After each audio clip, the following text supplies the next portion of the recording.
ಎಲ್ರಿಗೂ ನಮಸ್ಕಾರ. ನಾನು ನಿಮ್ಮ ಗಿರೀಶ್ ಮಟ್ಟಣ್ಣವರ. ಕಳೆದ ಒಂದಿಷ್ಟು ದಿನದಿಂದ ಕೆಲವೊಬ್ಬರು SIT ತನಿಖೆಯ ಬಗ್ಗೆ, ಧರ್ಮಸ್ಥಳ ಪ್ರಕರಣದ ಕುರಿತು ತನಿಖೆ ಮಾಡ್ತಾ ಇರುವಂತಹ SIT ತನಿಖೆಯ ಬಗ್ಗೆ ಅನುಮಾನ ವ್ಯಕ್ತಪಡಿಸ್ತಾ ಇದ್ದಾರೆ. ಮತ್ತು ಇನ್ನು ಕೆಲವರು ಯಾವುದೇ ಕಾರಣ ಇಲ್ಲದೇನೆ, ಹಿಂದು ಮುಂದು ಯೋಚನೆ ಮಾಡ್ದೇನೆ SIT ಬಗ್ಗೆ ಲೂಸ್ ಟಾಕ್ ಮಾತಾಡ್ತಾ ಇದ್ದಾರೆ. ಇಡೀ SIT ತನಿಖೆಯ ಬಗ್ಗೆ, ಅದರಲ್ಲಿ ಹಿರಿಯ ಪತ್ರಕರ್ತರಾದಂತಹ ಮತ್ತು ಪತ್ರಿಕೋದ್ಯಮಿಗಳಾದಂತಹ ಹಿರಿಯರಾದಂತಹ ಶ್ರೀ ಪಬ್ಲಿಕ್ ಟಿವಿ ರಂಗನಾಥ್ ಅವರು ನಿನ್ನೆ ಹೇಳ್ತಾರೆ, ಬಹುಶಃ ನಿನ್ನೆನೋ ಮೊನ್ನೆನೋ, ನಾನು ಅದನ್ನ ಯೂಟ್ಯೂಬ್ ಅಲ್ಲಿ ನೋಡಿದ್ದು, ಪಬ್ಲಿಕ್ ಟಿವಿ ಯೂಟ್ಯೂಬ್ ಅಲ್ಲಿ, SIT ಮೇಲ್ಗಡೆ ಬಿದ್ದಿದ್ದನ್ನ ಯಾಕೆ ತನಿಖೆ ಮಾಡ್ತಾ ಇದ್ದಾರೆ ಅಂತ ಹೇಳಿ. ಇದನ್ನು ನೋಡಿ ನನಗೂ ಕೂಡ ಸ್ವಲ್ಪ ನಗು ಬಂತು. ಸುಮಾರು ಜನ ಅವರ ಒಂದು ಹೇಳಿಕೆಗೆ ಸಾಕಷ್ಟು ಟೀಕೆಯನ್ನ ವ್ಯಕ್ತಪಡಿಸ್ತಾ ಇದ್ದಾರೆ. ಬಹುಶಃ ಶ್ರೀಯುತ ರಂಗನಾಥ್ ಅವರಿಗೆ ಗೊತ್ತಿಲ್ಲ ಅಂತ ಕಾಣುತ್ತೆ. SIT ತನಿಖೆ ಆಗಿರೋದು ಬರೀ ಅಗಿಯೋದಕ್ಕಲ್ಲ. ಅವನು ಚಿನ್ನಯ್ಯ ತೋರಿಸ್ಬಿಟ್ಟ, ಅದನ್ನು ಹೋಗಿ ಅಗಿರಿ, ಅನಾಮಿಕ ವ್ಯಕ್ತಿ ತೋರಿಸ್ಬಿಟ್ಟ, ಅದನ್ನ ಅಗಿರಿಯ, ಬಹುಶಃ ಅದಿಷ್ಟೇ ಕೆಲಸ ಹೇಳೋದಿತ್ತಂದ್ರೆ ಯಾವ್ದಾದ್ರು ಒಬ್ಬ JCB ಕಾಂಟ್ರಾಕ್ಟರ್ ಹೇಳ್ಬಿಡ್ತಿದ್ರು, ಅಗಿರಿಯಪ್ಪ ಹೋಗಿ ಅಂತ ಹೇಳಿ.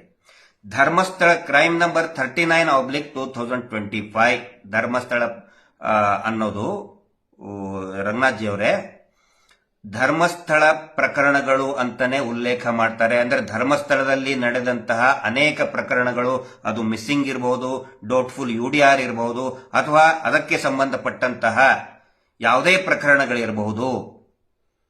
ಆನಂತರ ಇವರು ಹೇಗೆ ನಿರ್ಧಾರ ಮಾಡಿಬಿಟ್ರು, ಸ್ಥಳಕ್ಕೆ ಹೋಗ್ಲಾರ್ದೇನೆ, ನೋಡ್ಲಾರ್ದೇನೆ, ಯಾವುದೇ ಒಬ್ಬ ಕ್ಯಾಮರಾಮನ್ ಹೋಗಿಲ್ಲ, ವರದಿಗಾರರು ಹೋಗಿಲ್ಲ, ಅದು ಮೇಲ್ಗಡೆನೆ ಬಿದ್ದ್ಬಿಟ್ಟಿದ್ದು ಅಂತ ಹೆಂಗ್ ಹೇಳ್ತಾರೆ?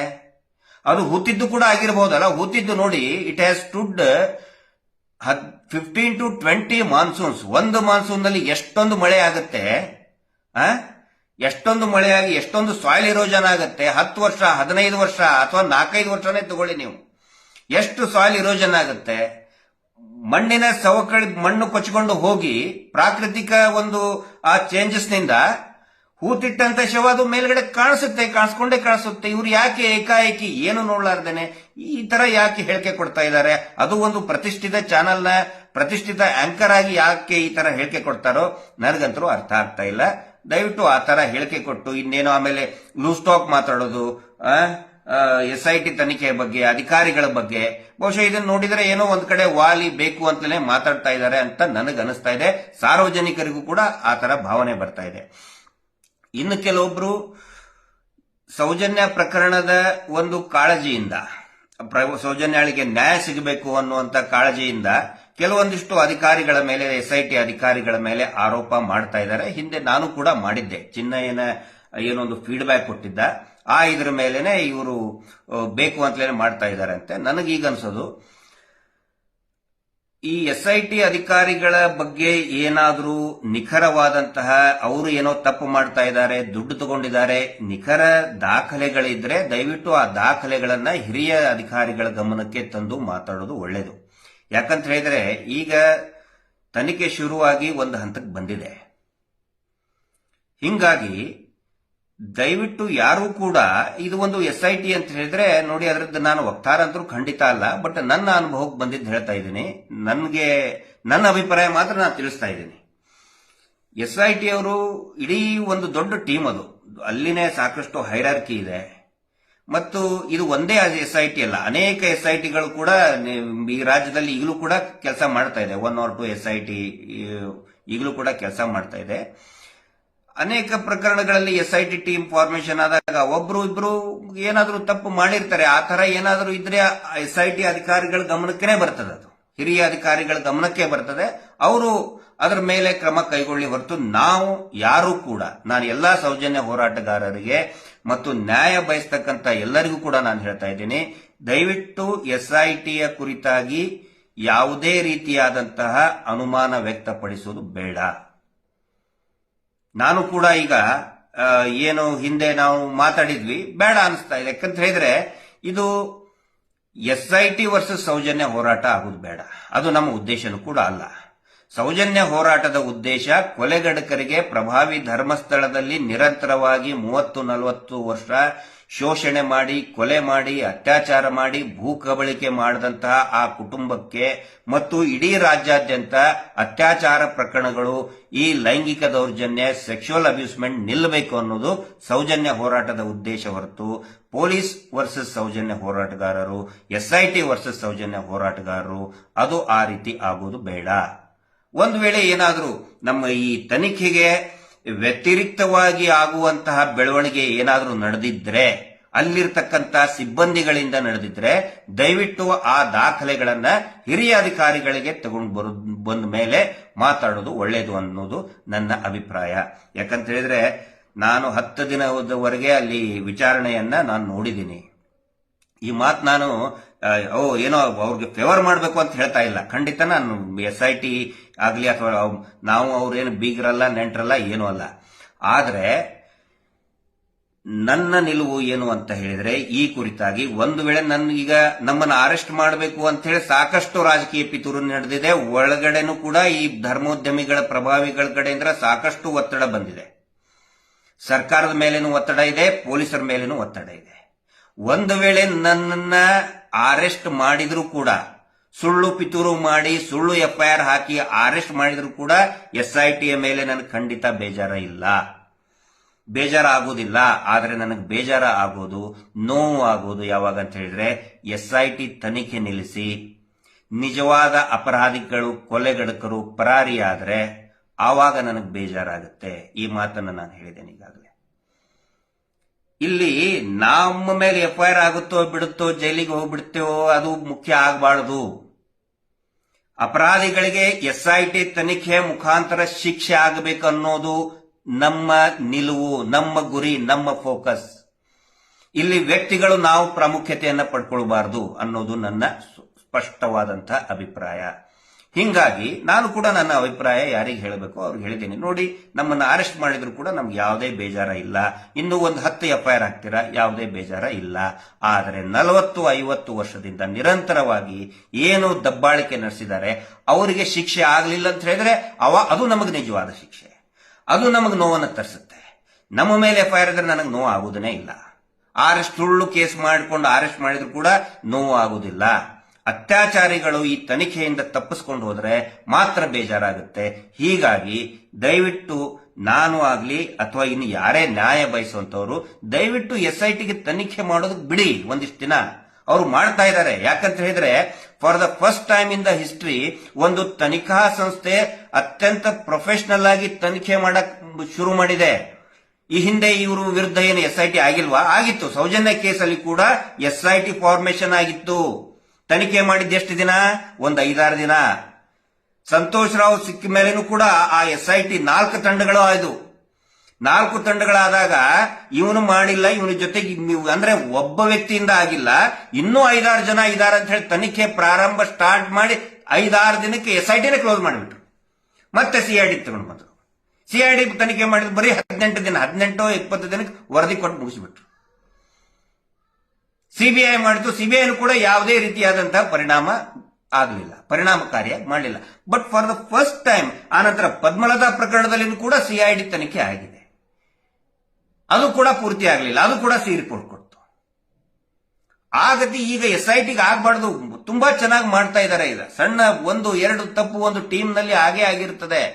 ಒಬ್ರು ಇಬ್ರು ಸಿಬ್ಬಂದಿ ಇದ್ದೇ ಇರ್ತಾರೆ. ಹಂಗೆ ಹೇಳಿ ಇಡೀ ಎಂಟೈರ್ SIT ಬಗ್ಗೆ ನಾವು ಅನುಮಾನ ವ್ಯಕ್ತಪಡಿಸುವುದು ಬೇಡ.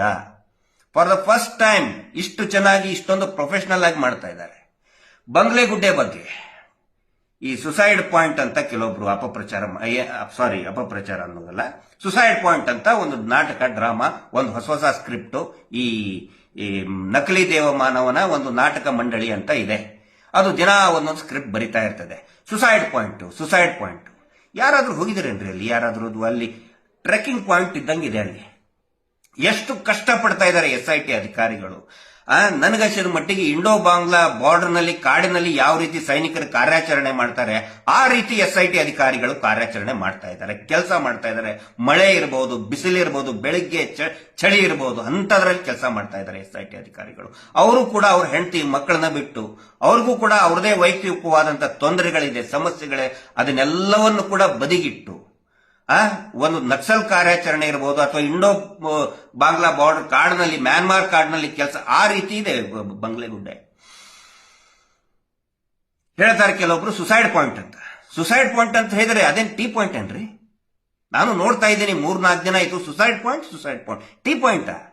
ಯಾಕಂತ ಹೇಳಿದ್ರೆ ಒಂದು ಟೀ ಪಾಯಿಂಟ್, ಒಂದು ಚಹಾದ ಅಂಗಡಿ, ಒಂದು ಹೋಟೆಲ್ ಫೇಮಸ್ ಆಗ್ಬೇಕಾದ್ರೆ ಅಲ್ಲಿ ಟೀ ಕುಡಿದವನು ಹೇಳಿರ್ತಾನೆ, ಇಲ್ಲಿ ಒಂದು ಟೀ ಚೆನ್ನಾಗಿ ಸಿಗ್ತದೆ ಅಂತ ಹೇಳಿದ್ರೆ ತುಂಬಾ ಜನ ಅಲ್ಲಿ ಬಂದು ಟೀ ಕುಡಿತಾರೆ.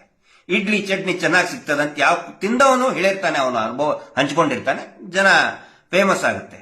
ಸುಸೈಡ್ ಪಾಯಿಂಟ್ ಹೆಂಗ್ರಿ ಫೇಮಸ್ ಆಗುತ್ತೆ ಅಂದ್ರೆ ನಿಮ್ಮ ಪ್ರಕಾರ ಸುಸೈಡ್ ಮಾಡ್ಕೊಂಡವನು ಯಾವನಿಗಾದ್ರೂ ಹೇಳಕ್ ಸಾಧ್ಯನಾ? ಸೊ ಅದು ಒಂದು ಪಾಸಿಬಿಲಿಟಿ. ಸುಸೈಡ್ ಮಾಡ್ಕೊಂಡವನೇ ಹೇಳ್ಬೇಕು, ಈ ಜಾಗದಲ್ಲಿ ಹೋಗ್ಬಿಟ್ರೆ ಒಳ್ಳೆ ಚೆನ್ನಾಗಿ ಸುಸೈಡ್ ಮಾಡ್ಕೋಬಹುದು ಅಂತ ಹೇಳಿ. ಅದು ಸಾಧ್ಯನಾ? ಇಲ್ಲ. ಎರಡನೇ ಪಾಸಿಬಿಲಿಟಿ ಏನು? ಯಾರಾದ್ರೂ ಬೋರ್ಡ್ ಹಾಕಿರ್ಬೇಕಲ್ಲಿ, ಇದು ಸುಸೈಡ್ಗೆ ದಾರಿ, ಇಲ್ಲಿ ಹೋಗೋದಕ್ಕೆ ದಾರಿ ಅಂತ ಹೇಳಿ ಒಂದು ಆರೋ ಮಾರ್ಕ್ ಹಾಕಿ. ಆ ತರ ಏನಾದ್ರು ಧರ್ಮಸ್ಥಳದಲ್ಲಿ ಇದೆಯಾ? ಅಲ್ಲಿರೋ ಆಟೋ ರಿಕ್ಷಾದವ್ರಿಗೆ ಜನಗಳಿಗೆ ಗೊತ್ತೈತೆ, ಸರ್ ಇಲ್ಲಿ ಸುಸೈಡ್ ಪಾಯಿಂಟ್ ಎಲ್ಲೈತ್ರಿ ಅಂದ್ಕೊಳ್ಳಿ, ಇಲ್ಲಿ ಮುಂದೆ ಹೋಗಿ ರೈಟ್ ಹೋಗಿ ಲೆಫ್ಟಿಗೆ ಹೊಳ್ಳಿ ರೈಟಿಗೆ ಸೀದಾ ಹೋದ್ರೆ ಅಲ್ಲಿ ಸುಸೈಡ್ ಪಾಯಿಂಟ್ ಬರ್ತೈತೆ ಅಂತ ಹೇಳೋರು ಯಾರಾದ್ರೂ ಇದಾರ ಅಲ್ಲಿ? ಅದು ಕೂಡ ಇಲ್ಲ. ಎಲ್ಲಿ ಕೂಡ ಲ್ಯಾಂಡ್ ಮಾರ್ಕ್ ಕೂಡ ಹಾಕಿಲ್ಲ. ಮೂರನೇ ಇನ್ನೊಂದೇನು ಸಾಧ್ಯತೆ ಅದು ಸುಸೈಡ್ ಪಾಯಿಂಟ್ ಆಗಕ್ಕೆ? ಆ ಜಾಗ ತುಂಬಾ ಫೇಮಸ್ ಆಗಿರ್ಬೇಕು. ಫಾರ್ ಎಕ್ಸಾಂಪಲ್ ಜೋಗದ ಗುಂಡಿ, ಎಲ್ಲರಿಗೂ ಗೊತ್ತಿದೆ ಜೋಗದ ಗುಂಡಿ ಮೇಲಿಂದ ಬಿದ್ದರೆ ಸಾಯ್ತಾರ ಅಂತ ಹೇಳಿ, ಎತ್ತರದ ಪ್ರದೇಶದಿಂದ ಬಿದ್ದರೆ ಸಾಯ್ತಾರ ಅಂತ ಹೇಳಿ ಎಲ್ಲರಿಗೂ ಅದು ಫೇಮಸ್ ಪಾಯಿಂಟ್. ಬಟ್ ಬಂಗ್ಲೆಗುಡ್ಡೆ ಈ ಪ್ರಕರಣಕ್ಕಿಂತ ಮುಂಚೆ ಯಾರಿಗೂ ಕೂಡ ಆ ಬಂಗ್ಲೆಗುಡ್ಡೆ ಅಂತ ಯಾರಿಗೂ ಗೊತ್ತಿದ್ದಿಲ್ಲ ಹೊರಗಿನವ್ರಿಗೆ. ಅದ್ ಹೆಂಗ್ ಸುಸೈಡ್ ಪಾಯಿಂಟ್ ಆಗುತ್ತೆ? ಆಮೇಲೆ ಇನ್ನೊಂದು ಹೇಳ್ತಾರೆ, ಅಲ್ಲಿ ಹಗ್ಗ ಇತ್ತು, ಹೌದು ಇದ್ದಿರಬಹುದು. ವಿಷದ ಬಾಟ್ಲಿ ಇತ್ತು, ಹೌದು. ಈಗ ಬುರುಡೆ ಸಿಕ್ಕಿದ್ದು 9, 10, 7 ಅಂತ ಹೇಳ್ತಾರೆ. 7 ಅಂತಾನೆ ಹಿಡ್ಕೊಳ್ಳೋಣ. ಸ್ಮಾಲ್ ಅಂದ್ರೆ ನಂಬರ್ಸ್ ಇನ್ನು ತುಂಬಾ ಜಾಸ್ತಿ ಇದೆ. ಇವರು ಹೇಳೋ ಪ್ರಕಾರ 7 ಅಂತಾನೆ ಹಿಡ್ಕೊಳ್ಳೋಣ. ಹಗ್ಗ ಸಿಕ್ಕಿದ್ದು ಒಂದು ಹಗ್ಗಕ್ಕೆ 7 ಜನ ಹೋಗಿ ಜೋತ್ ಬಿದ್ರ? ಒಂದು ಕಾಮನ್ ಸಾಮಾನ್ಯ ಪ್ರಜ್ಞೆಗೆ ಬರುವಂತ ಪ್ರಶ್ನೆಗಳಪ್ಪ ಇವು. ಒಂದ್ ಹಗ್ಗಕ್ಕೆ 7 ಜನ ಹೋಗಿ ಜೋತ್ ಬಿದ್ದು ಸುಸೈಡ್ ಮಾಡ್ಕೊಂಡ್ರ? ಅಥವಾ ಒಂದನೇ ಸಾರಿ ಜೋತ್ ಬಿದ್ದವನು ಹೇಳಿದ್ನ, ಅಲ್ಲಿ ನನ್ನ ಹಗ್ಗ ಅಲ್ಲೇ ಬಿಟ್ಟು ಬಂದಿದ್ದೇನೆ, ನೀವು ಹೋಗಿ ಅಲ್ಲೇ ಜೋತ್ ಬಿಡ್ ಸಾಯಿರಿ ಅಂತ ಹೇಳಿ. ವಿಷದ ಬಾಟ್ಲ್ ಇತ್ತು. ಏನದು ವಿಷದ ಬಾಟಲ್? ನಾವು ಒಂದು ಟಿವಿ ಚಾನೆಲ್ ನೋಡಿದೆ, ಅಲ್ಲಿ ವಿಷದ ಬಾಟಲ್ ಇತ್ತು. ವಿಷದ ಬಾಟಲಿ ಅಂತ ಯಾರಾದ್ರೂ ನೋಡಿದಿರಾ? ಹಿಂಗೆ ಇರ್ತದ ಅಂತೇಳಿ. ಸರಾಯಿ ಬಾಟ್ಲಿ ನೋಡಿದ್ಮೇಲೆ ಗೊತ್ತಾಗುತ್ತೆ. ಇನ್ನು ಬೇರೆ ಬೇರೆ ಬಾಟ್ಲಿ ಇರ್ತವೆ. ಆ ಬಾಟ್ಲಿಯಲ್ಲಿ ಹಾಲು ಹಾಕಿದ್ರೆ ಹಾಲಿನ ಬಾಟ್ಲಿ ಆಗ್ತದೆ, ವಿಷ ಹಾಕಿದ್ರೆ ವಿಷ ಆಗುತ್ತೆ, ವಿಷದ ಬಾಟ್ಲಿ ಅಂತಾರೆ. ಮೂತ್ರ ಹಾಕಿದ್ರೆ, ಈಗ ಹಾಸ್ಪಿಟಲ್ ಯೂರಿನ್ ಟೆಸ್ಟಿಗೆ ಮೂತ್ರ ಹಾಕಿದ್ರೆ ಮೂತ್ರದ ಬಾಟಲ್ ಆಗುತ್ತೆ, ನೀರು ಹಾಕಿದ್ರೆ ನೀರಿನ ಬಾಟಲ್ ಆಗ್ತದೆ. ವಿಷದ ಬಾಟಲ್ ಅಂತ ಇವ್ರಿಗೆ ಹೆಂಗಪ್ಪ ಗೊತ್ತಾಯ್ತು ಅಂದ್ರೆ, ವಿಷದ ಬಾಟಲ್ ಅಂತ ಹೇಳೋದಕ್ಕೆ ಅವರು ವಿಷ ಕುಡ್ದವನು ಮಾರ್ಕರ್ ಇಂದ ಬರೆದಿರಬೇಕು. ಇಲ್ಲ ಅಂತ ಹೇಳಿದ್ರೆ ಒಂದು ಪೇಪರ್ ಅಲ್ಲಿ ಬರೆದು ಅಂಟಿಸಿರ್ಬೇಕು.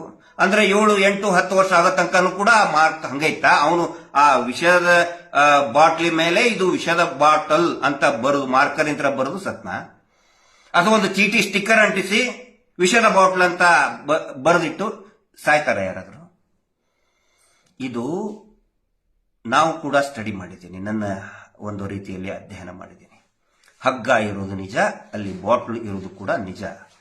ಇದು ಬರೀ ಅಲ್ಲಿಷ್ಟೇ ಅಲ್ಲ, ಬಂಗ್ಲೆಗುಡ್ಡೆ ಅಷ್ಟೇ ಅಲ್ಲ, ಎಲ್ಲಾ ಕಡೆನೂ ಕೂಡ ಇವರು ಅದೇ ರೀತಿಯಾದಂತಹ ಒಂದಿಷ್ಟು ಬಾಟ್ಲ್ಗಳನ್ನ ಇಟ್ಟಿರ್ತಾರೆ. ಈ ಮಾತನ್ನ ನೀವು ಅಲ್ಲಿ ಒಬ್ಬ ಸ್ಥಳೀಯ ನಮ್ಮ ಮುಂದೆ ಹೇಳಿದ್ದಾನೆ, ಅವಾಗಲೇ ಸ್ಟೇಟ್ಮೆಂಟ್ ಕೊಟ್ಟಿದ್ದಾನೆ. ಆ ಚಿಕ್ಕ ಬಾಲಕಿ ಸತ್ತಾಗ ಪೊಲೀಸರೇ ಬರ್ತಾರೆ, ಅದರ ಪಕ್ಕ ಒಂದು ಬಾಟ್ಲು, ಆ ಬಾಟ್ಲ್ ಮೇಲೆ ಇವರೇ ಬರೆದಿರ್ತಾರೆ ವಿಷದ ಬಾಟಲ್ ಅಂತ ಹೇಳ್ಕೊಂಡು.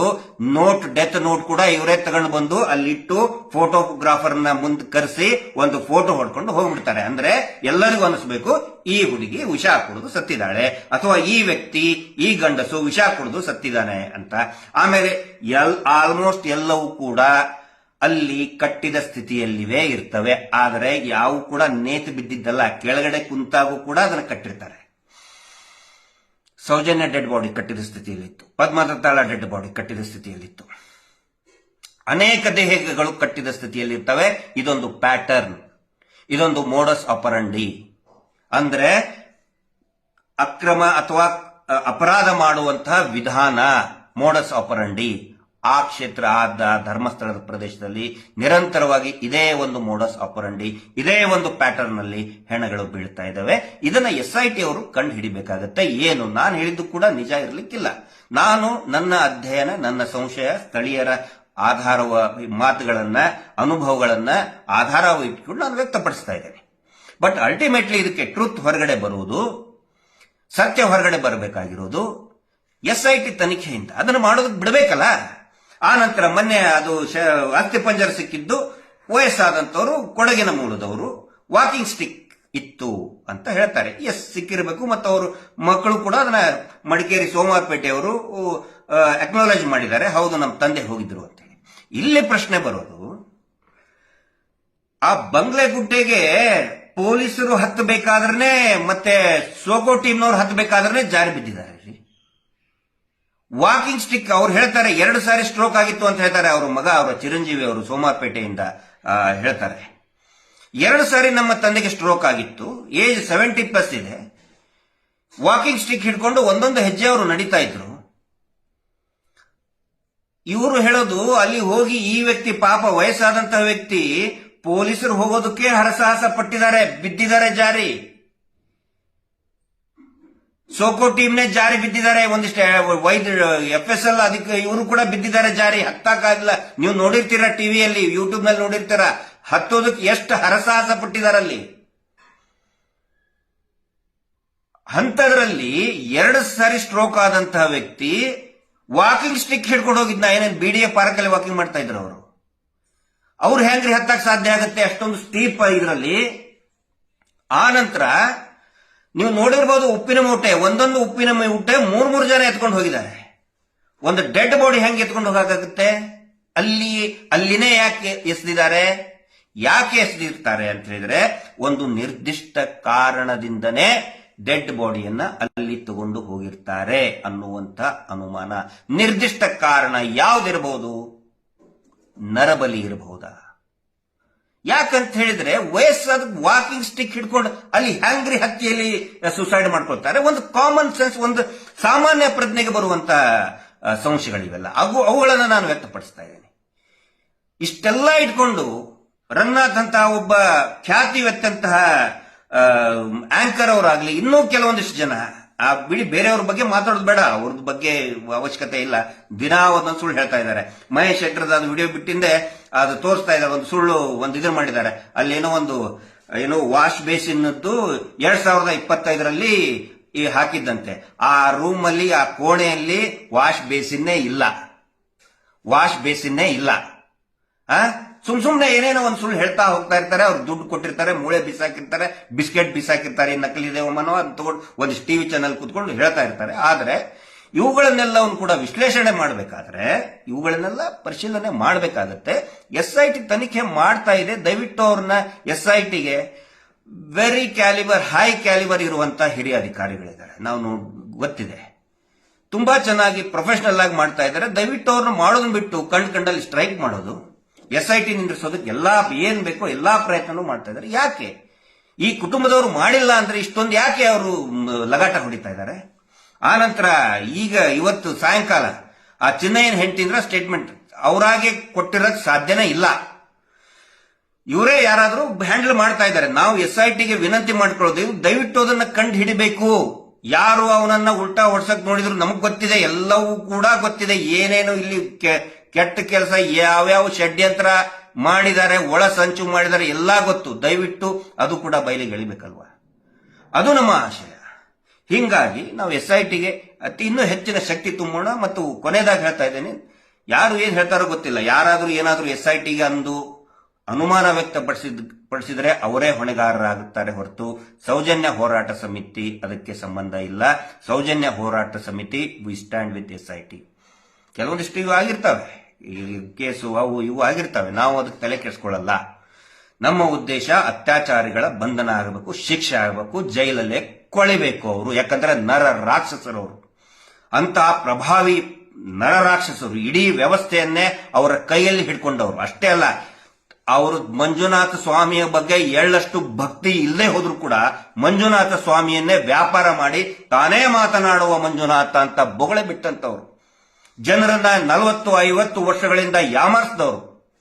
ಅಂತಹ ಪ್ರಭಾವಿ ವ್ಯಕ್ತಿಯ ವಿರುದ್ಧ ಕೆಲವೊಂದಿಷ್ಟು ಇನ್ವೆಸ್ಟಿಗೇಷನ್ ಆಗಬೇಕಾದ್ರೆ ಏನೋ ಸ್ವಲ್ಪ ಹೆಚ್ಚು ಕಡಿಮೆ ಆಗುತ್ತೆ, ತಕ್ಷಣನೇ ರಿಸಲ್ಟ್ ಬರೋದು ಕಡಿಮೆ ನಾವು ಬಯಸಕ್ ಆಗುದಿಲ್ಲ. ಮೊನ್ನೆನೂ ಕೂಡ ಒಂದು ನಮ್ಮ ಅವನಿಯಾನದಲ್ಲಿ ಹೇಳಿದ್ದೇನೆ, ಈಗಲೂ ಹೇಳ್ತಾ ಇದ್ದೇನೆ, ಇಮಿಡಿಯೇಟ್ ಆಗಿ ರಿಸಲ್ಟ್ ಬೇಕು ಅಂತ ಬರಲಿಲ್ಲ ಅಂತ ಹೇಳಿದ್ರೆ ಏನೋ ಟೀಕೆ ಮಾಡೋದು ಬೇಡ.